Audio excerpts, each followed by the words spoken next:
that stuff. Whatever. Yeah, it's cool. What you're hearing is in our phone, though. Okay. Yeah, we're not hearing it through the actual this little sound. Good display. Yeah. Yeah, that's right. A monitor or whatever. Anyway, this is the So Well Unveiled Cosmic Wonder podcast. What? Jason and Jason. Yeah, Jason and Jason. We haven't done a podcast in some time. Maybe 3.5 weeks, a month. It's been a while. A while. So, but we're back at it today. And our names hadn't changed, or at least we haven't forgotten them. So that's the easiest part about this, is that we have the same name. Well, that's correct. That's correct. That's right. And it makes it a lot easier to listen to. Hey, did you ever ask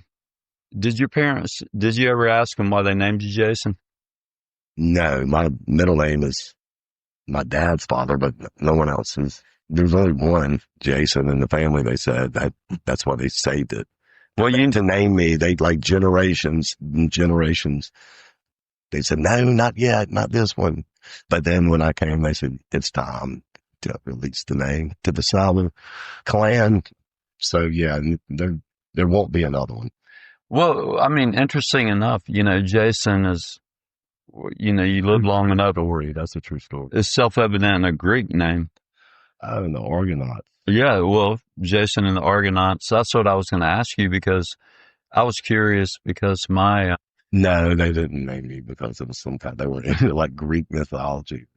Well, then what about the actor Jason Robards? No, because they probably didn't have, my dad probably didn't have a television or electricity a good bit of his childhood. By the time you were born? Oh, yeah, by the time but he wasn't a big movie fan. So, no, they didn't name me up. I don't know why they named me Jay. I don't know, man. Well, it's just one of those weird things, because as me and you in June, my birthday's in June, and I know July, but September and all that whole go-round thing, you know what I mean, with that. But, so, I don't know. But you and I are around the same age, and our parents' generation weren't that creative with names. I mean, normally they're like the second and the third and that kind of stuff. And mine weren't like hippies or anything either. That's where some of the maybe creativity and like that. But I mean, having a unique name is actually cool though. So, I mean, I think it's cool, Well, it's kind of cool. It is cool. But James is really not unique. Well, maybe, I think I have an idea that they thought it was unique back in the day. And then when things catch on, there's like a reiteration and a timeline where people are like waking up the consciousness of new names, and they're like, hey, I want to name my kid that. But I don't, I've never asked my dad like why they named me Jason. Maybe that's a good topic of conversation I'm going to have with my dad. Cause I mean, my middle name, I was named after my father's name, Guy. That's my middle name. Okay. But Jason, there's nobody named Jason. So that's a good, I'm glad you brought that up. I'm going to ask my father about that. Well, it's just interesting to me, because like when you grow up into it and then you come around a couple people, that are your age in middle school or whatever, elementary school, and they share your same, first name, surname or whatever. Then you're like, I should try to stay away from, others that were named after me. Matter of fact, like you, I kind of like despise being here and hanging out with you because you have the same name. But what I do is I'm building up a resistance, hate. You know what I mean? Yeah. A little bit at a time. Cause I really don't, because I told you that family only had one Jason. So I kind of carried that on at school as well. Like there's only one Jason. You know what I mean? So, well, I mean, if you're going to be hateful, do it with intent and purpose. And I'll bully them and try to we're going to start calling you by your middle name or whatever. You know what I mean? Yeah. No, that didn't happen to me. Well, that's a cool name, guys. It's a cool name, guys. Well, I remember my mom's oldest sister, Aunt Eunice, and Eunice. Yeah. She was quite a character, to say the least. But your aunt or Eunice? My aunt, my mom's oldest sister, and she came from a family of 11 children. Damn. And you're from South Carolina? Yes. What part? Were they from Yeah. originally? Like where I raised, yeah, none of them had Um, kids fucking floating around everywhere. they were originally from Aiken, Taking but my mom was actually born, I want to say, in South America because her father was I can't speak for this completely in his younger age, but he became evangelist out in South America, and there's a lot of gray areas when it comes to what his value was with trying to help strangers versus what he did. Like Jim Jones, like I that would not be far off the mark, but I wasn't there. is he still living? He's still there? No. My grandfather, my mom's dad, and Eunice's dad died back in the late 80s. Here in America or Correct. Correct. But he spent a great deal of time in South America, and the last 3 or 4 of his children out of 11 were born. I can't remember what part of South America. And that affected the trajectory, their life and their families afterwards. What was the religious background? What were they? Like Well, Pentecostal type? No, Pentecostal. Pentecostal probably been thought as a lesser form being close to Christ. Now, Sure. now I can talk a lot more about this now because I've lived long enough and I've had to discern and use intent and purpose with the idea that, you can't just say that I'm a follower of Christ or Buddha or Muhammad or, Shiva or whatever and just leave it at that. It's not that complicated, it's simple. And so at a certain point, you have to discern and you're like, all right, so I'm living in this like warped world and I'm coming into it as a, innocent and, I'm trying without knowing, I'm trying to keep my nuance and balance as a soul on this cosmic chess game. Then, if you live long enough, then you have to process things and it's hard to not make it personal, but you have to at least compare things one to the other and then your own experience to say, hey, you can put a market sticker of spirituality on this or that, but it doesn't necessarily make it so. And you have to stand out on your own path and research, I would say. Well, yeah. Very informative. That was that. What are we going to call that little segment? Jason's take. Well, going back to Aunt Eunice, is the whole point was that. No, but what are we going to call that? That little segment that you just did. You'll have your own segment here. Right there. Well, I think it's very. We're going to give it to you, and then we won't take it away. After we give it, because that's like. Do you ever notice this? Something I was thinking about today, like things that aren't around anymore that you wish you wish they were. That could be anything, but I'm thinking more or less like products or a TV show or food or or a restaurant or something like. I mean, it could be a person, but I'm thinking more like something like that that's not around anymore, or something people used to do that they don't do anymore. Well, whistling. People don't whistle like they used to. Like you would just hear people whistling all the time, walking down the street, or occasionally yodeling. Well, I mean, maybe I've heard some yodeling, but like whistling, like somebody working at the fucking grocery store, stocking stuff. I got you. Hey, what's happening, man? Hey, can you tell me where, or somebody just walking down the street? Like an expression of just ebullient joy, right? And they're not even like considering, they're just doing it because it feels good and it brings them a certain sense of comfort. Right. What's soothing? You're you know what I mean? Singing like a bird, man. Yeah. You know what Sing I mean? like a bird. And when you're a child and you ever encounter one of those individuals that, whether it's playing music or whatever, but especially at the genesis of whistling. When someone has that value to it, it catches your attention, and it's a wonderful thing. And some motherfuckers will be getting down with a whistle. You know what I mean? They're like, it's like their fucking musical instrument. It's their voice. You know what I mean? Like some cats get down on that whistling. I remember, my first two children didn't really seem to pay much attention, and I wasn't a big whistler, but I liked to whistle when it, hit you. And my younger son, Liam, he yeah, man, whistling is cool. It's cool. And he took to it, like he looked and he tried for 2.5 years. And finally, when he did it, the most beatific smile hit across his face. And I was so proud of him because he was never going to lose that power and beauty of whistling. Now, can some people not whistle? I'm not the one to answer that.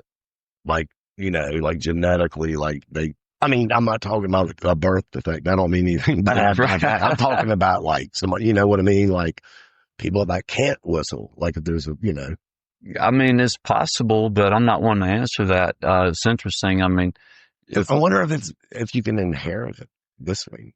I think it's probably a multiverse type aspect to it. Hey man, you can whistle good. I inherited it. Your phenotype of your mouth, your lips, your teeth, your tongue, and then your intent and purpose to want to emulate something. Like for me, it was initially listening as a kid, and in the springtime, as we are now, hearing the birds, and eventually at some point, because we weren't poor, but we weren't rich, so entertainment came hard to find then. So if I had to stick my head out the window and I heard birds and I tried to imitate them to throw them off, and it'd be like, well, you know what's real, man, now that I think about it, not like a big, like when I quit drinking, like a lot of things changed or whatever, but that was one thing that remember, it wasn't me whistling, but like sitting on my front porch after I quit drinking, yeah. Pretty much lost anyway, the bottom ground, couldn't be any lower. But like hearing birds, I was sitting on my front porch in a swing. I think a rocking chair. You know what I mean? And you listen to the birds. I think, man. And then also seeing like bees fly around. Like, I didn't see that for like 25, 30 years or didn't notice it or didn't actually notice the beauty and then that, you know what I mean? Took it for granted.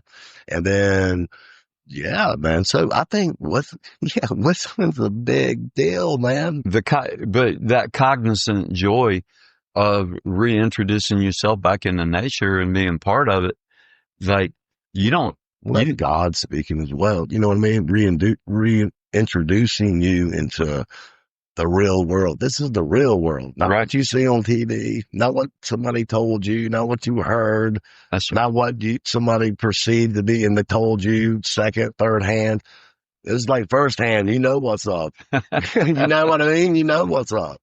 Life is good, man. It is. I would actually suggest, I drink occasionally, but there's a lot of things that I did that I don't. I wish I could. No, but what I wanted to say was there's a lot of things that I used to do that I don't do anymore and don't care to. And everything else that I do is dwindling away without any sorrow. I'm actually better for it. And I appreciate that about people that have thrived, because what really seems to be the truth about things is that we are awakening back into something that we were intended for, and that a lot of these things that we've done, what we thought were cool or interesting, you're not living your own narrative, your own narrative, your life narrative. You're not living somebody else. You're letting others, and the average Joe, tell you how you're supposed to be and and these things media, man. Media. Excuse me, people. Damn, dude, that got all that. You got me in my mouth open talking, and that just went right in my mouth. That sneeze you did, dude. I would. If I sneeze one time, I sneeze 3 times. But so Can you sneeze and whistle at the same time? Is that even something that can happen? Try it. Try it. No, there's no way. You can't do it. No way, Jose.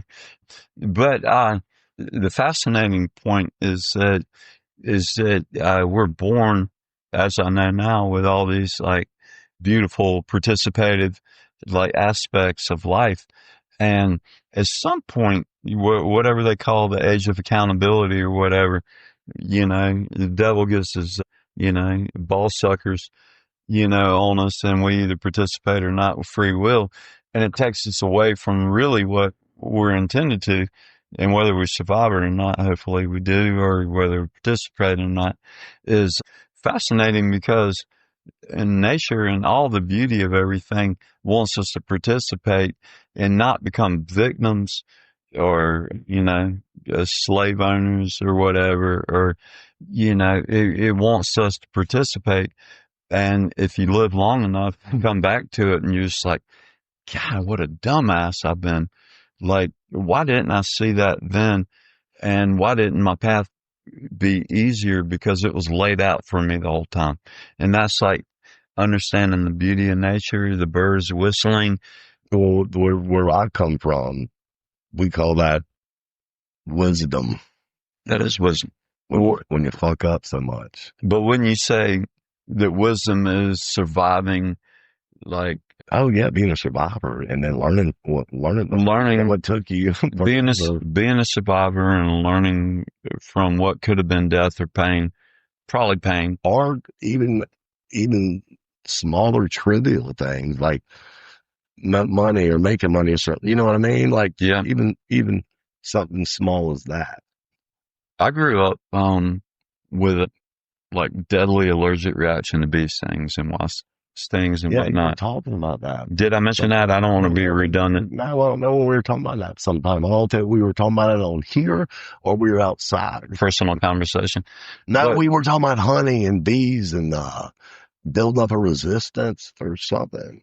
Well, what's fascinating is that you don't have to carry that around anymore, do you? No.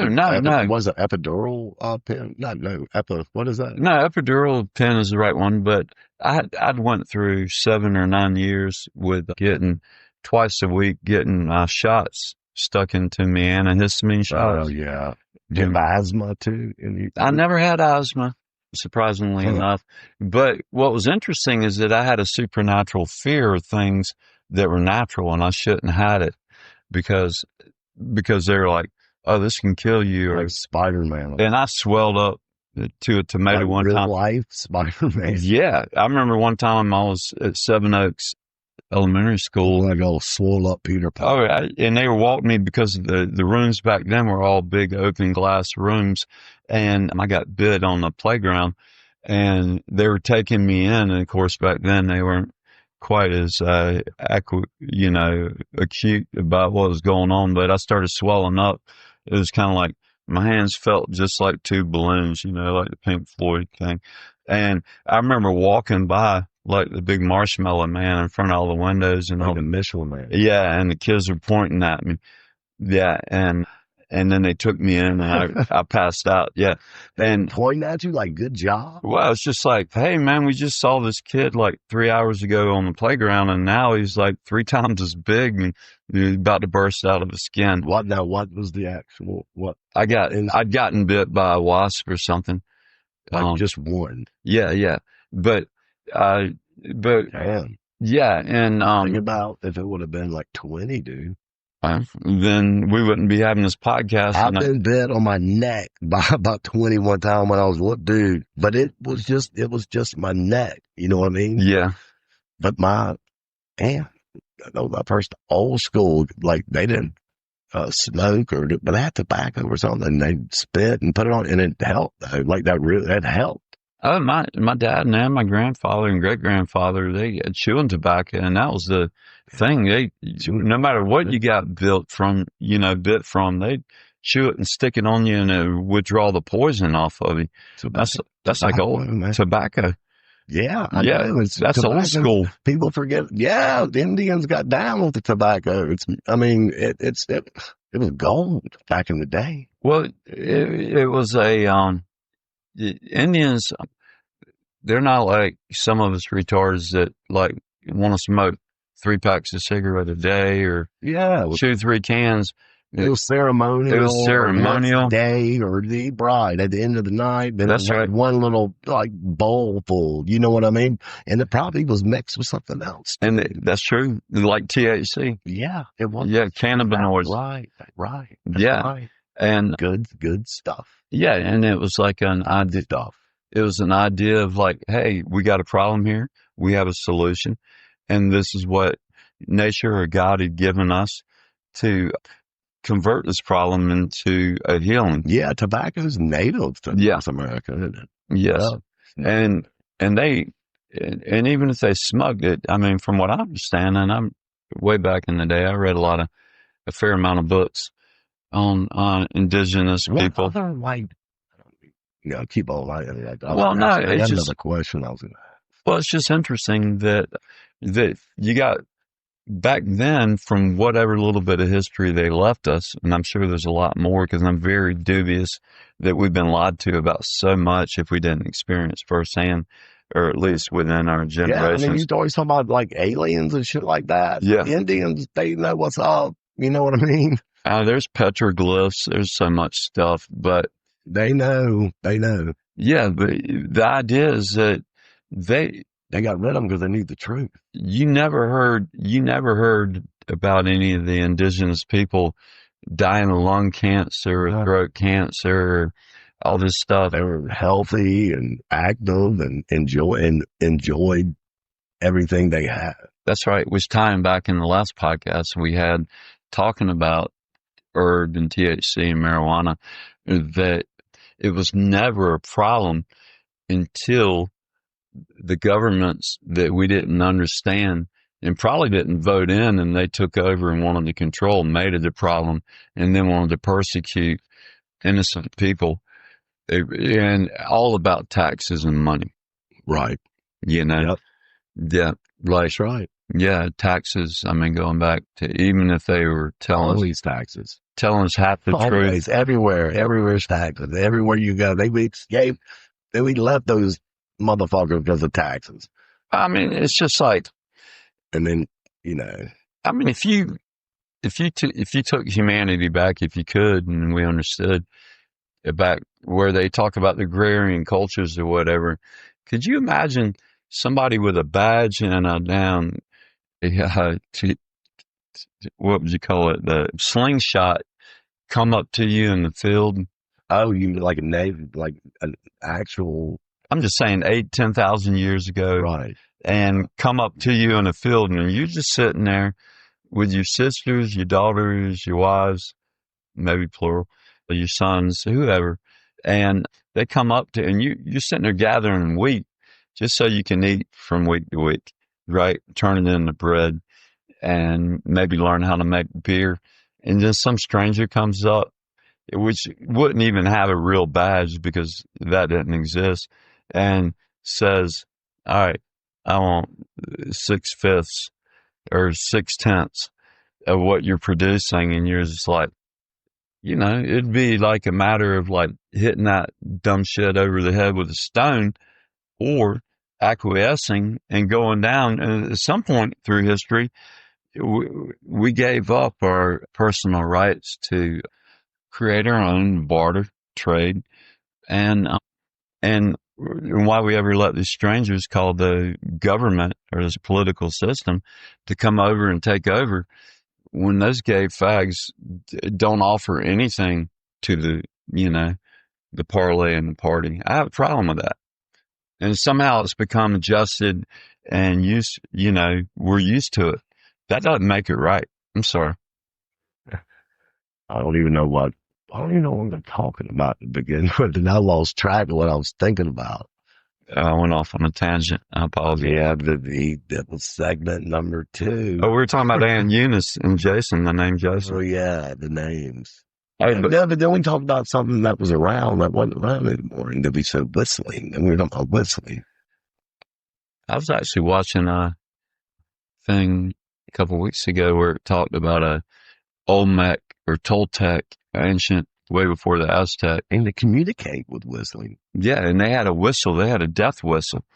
that they made, and the whole 2,000 groups that would attack whoever they were attacking would blow these death whistles, and the noise was just so frequency laden that a lot of them would drop their arms and run away if they did it in the proper frequency and the right unison. The tribes, the different tribes. And they were called death whistles. And this is in where? In North America? Or South America. This Aztecs or Incas? Well, it was prior to that. Incas are Mexico, Aztecs are South America. Correct. Well, they're all South America. Right. I guess Mid-America, yeah.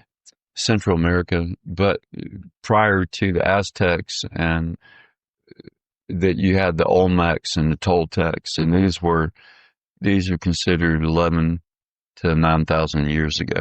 I'd like to learn more about the Aztecs and the Incas. I mean, we learn in school, but like really learn. I mean, it's like they're just like the Egyptians, and it was equally greatest civilizations ever. And those cats down there too, man.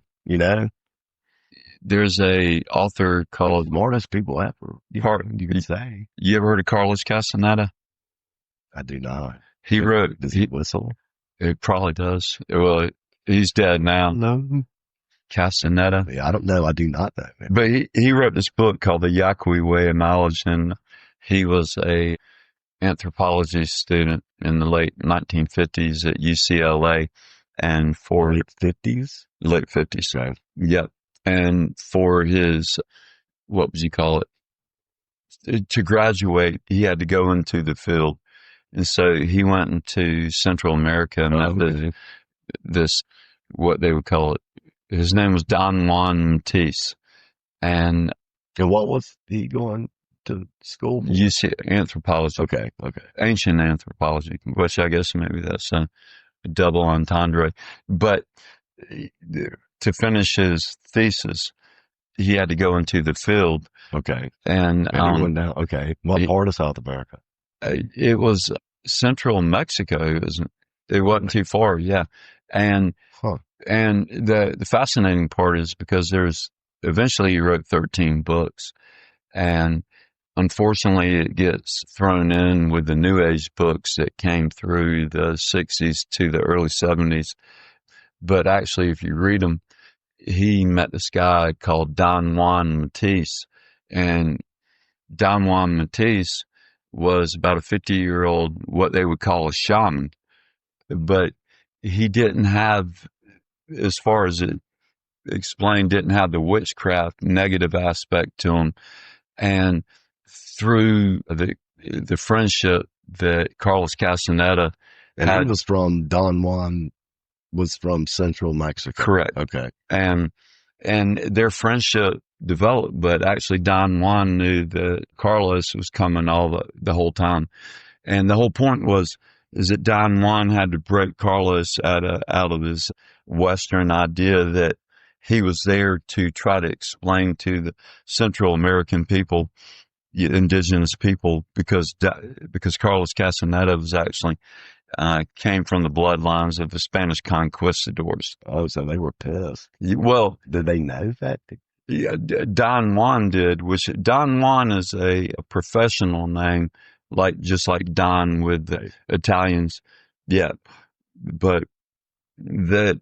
So what happened? Well, he had to take him under his wing and break him down from everything that he ever thought he knew, which is total bullshit, and break him down to a little child and then raise him back up. And Don Juan, being the shaman that he was, that they were all required to find one person to pass on their lifetime of information. And Don Juan was pissed off that Carlos Castaneda was his student, but he accepted it. And it took years to break him down. And they did it's all about ayahuasca and all these, all these things and cultural breakdown or whatever, just to get him where he could pass on his information before he died. And it's pretty fascinating. I don't know why I went off on that tangent, so I apologize. Well, I feel like the military, man. They build you, break you down so they can build you back up, Yes. They do that in certain, Anyway, we already lost track of what we were talking about. How to take a restroom break. And this Not one, like that kind of restroom break. right. I had to go pee and smoke a cigarette. So, But it's been so nice. It's actually spring weather other than the advent of mosquitoes coming back out. Man, it's been beautiful weather lately for the most part. yeah, You know? it has been like kind of cool sometimes at night, but then it warms out like almost 80 degrees, man. And like, yeah, I got sunburned, dude, the other day, like fishing. Like I got burned. Wow. Did you catch any fish? Yeah, I did. I've been catching a little bit of mixture of everything. Not everything bass, big and small, but they're still like whatever they do, run the nest. Do you keep them? No. Oh, you It's don't? in a neighborhood, but, residential neighborhood. People, but shit in their yards, fertilizer, insecticide, pets, whatever. Oh, right. So, no. I mean, I have. Yeah. I have, when I was younger. And even recently, no, first of all, I like catching and releasing. Sometimes ponds might have a problem though, like an overpopulation of like smaller to medium size, and you're really supposed to like kind of get rid of those. Yeah. Yeah, you're supposed to like manage the population. Anyway, I'm not a trained professional, but I know enough about it.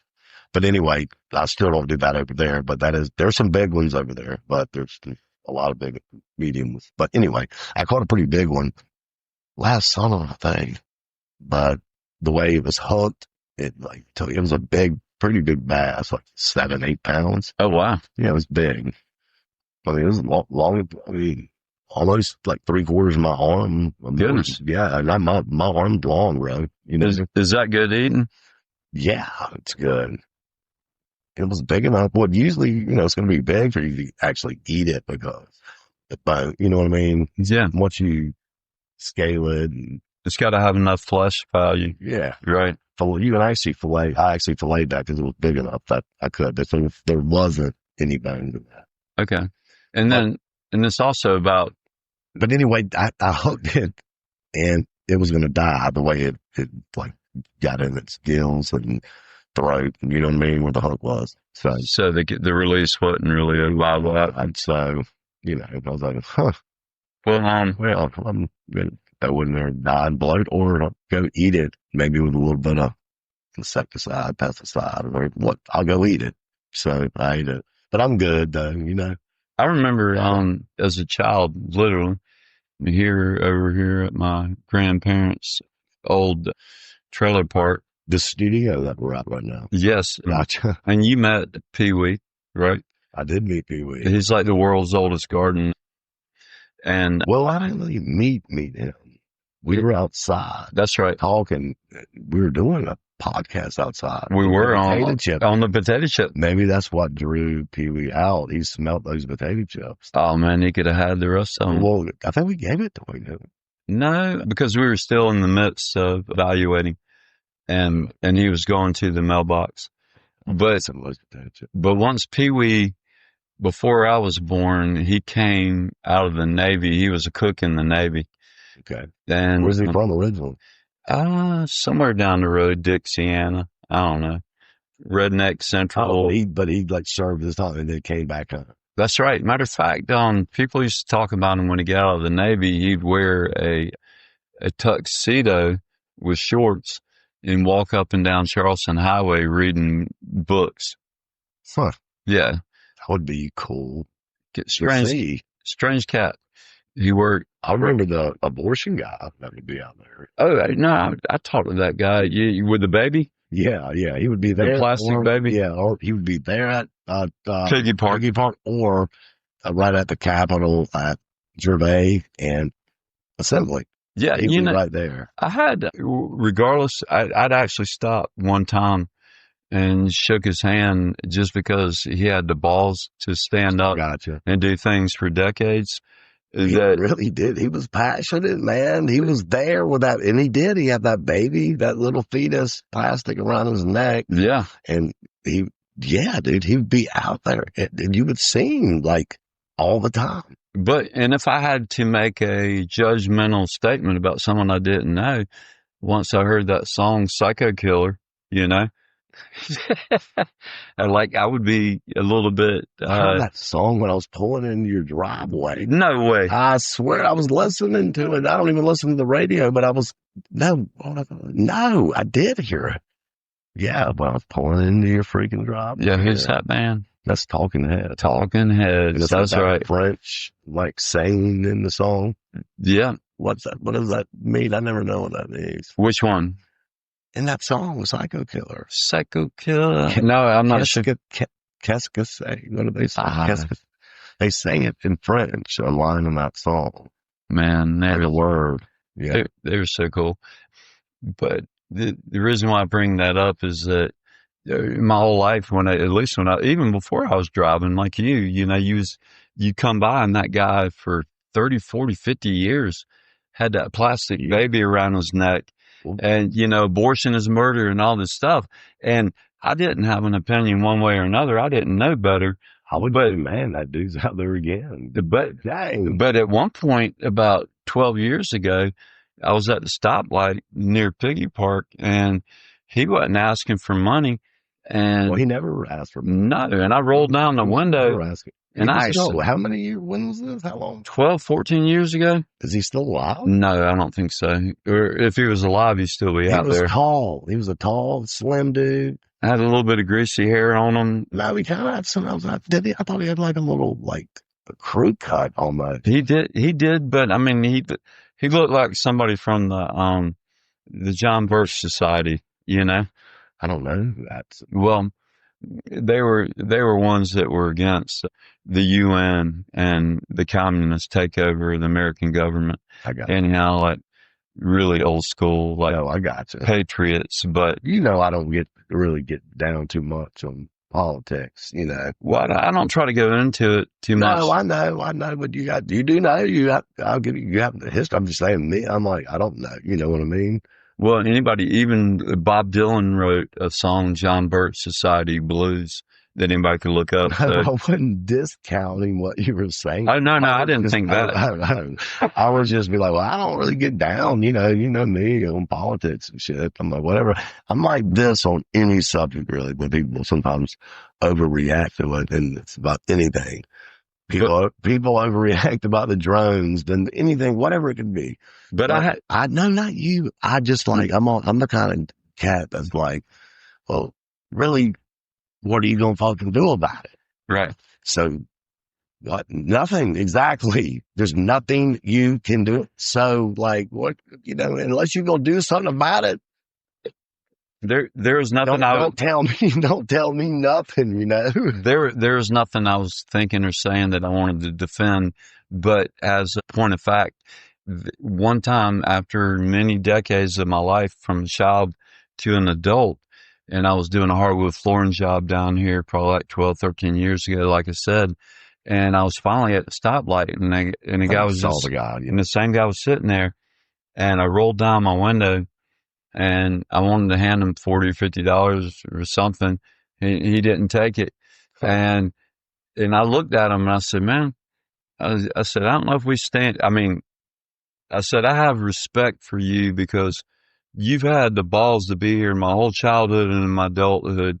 Someone hadn't whacked you out, and you've stood steadfast, and right or wrong, and I believe right. I don't know about the way you go about it, but." Like, I have much respect for you, well, man. I'm sure he's probably been slightly injured, and he just kept doing it. I would imagine. We don't know that cat's story, that would have been a good bug. Like different things that happened to him while he was doing that. I mean, any end of the spectrum here from different, but like you said, he was like, Well, when I quit running my mouth, he has his name as the most, I did not, and the most normal voice ever, not this high preaching or whatever. He said, "Sir, I thank you so much for that, and all I ask is for your prayers." That in the most normal voice, didn't want anything, and I was like blown away. Just saying. He wasn't asking for money. You're right. He never was asking for money. It was passion, but you think you talk to him. And he wasn't really looking. Also, like when people ask for money, like they eye you. You know what I mean? Yeah. They'll get down and look in you, like make you feel like, man. But they don't do that shit to me because I look right at that guy. I sometimes give money, but sometimes they'll be like, nah, you know what I mean? Just how I'm feeling, you know?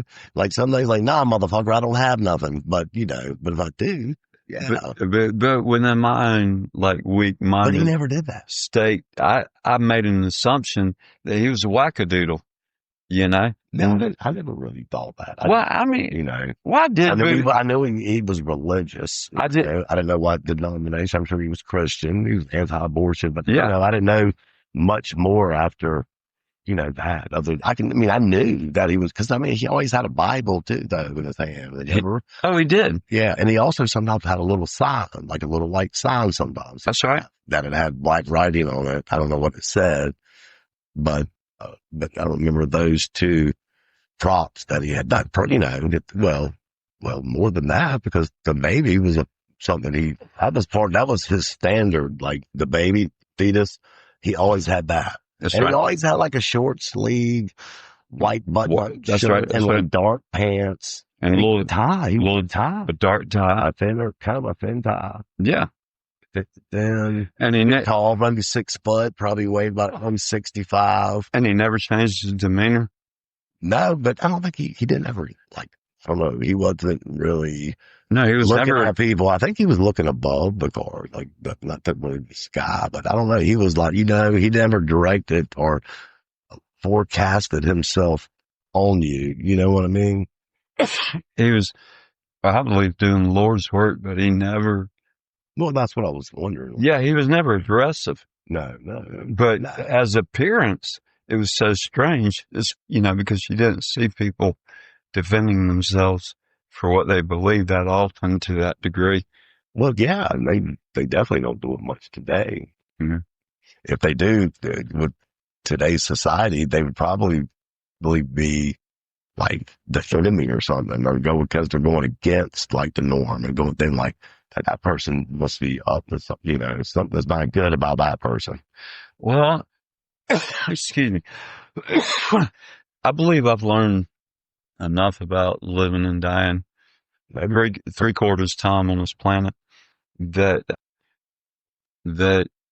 if you continue with intent and purpose, with you know, with no negativity and evilness in your heart, and you really are concerned about people you don't know as like a collective humanity, and you follow through with that, and you can survive as long as that guy did out on the road, because this world will take care of you if you want to be, if you want to do bad and evil things, if you want to, say, sell your soul or whatever, you're not going to be messed with.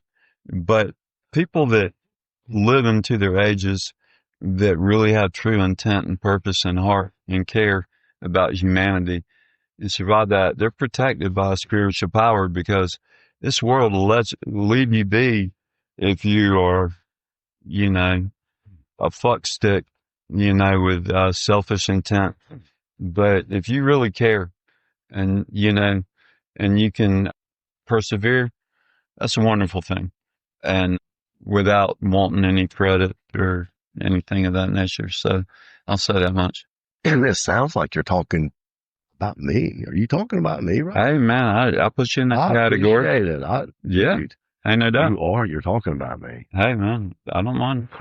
Anybody that falls under that umbrella is, you know, it's a bounty. Or the pyramid. Yeah, this was this episode with the new equipment. Yeah, we got some new equipment. We didn't tell anybody that, I don't think, but it's probably not many people listening anyway. We're on the 8 on 8. That's right. Yeah. No, but anyway, I think it's wonderful. Just see that sounds like it. I can't do this more than I do it. I listen to the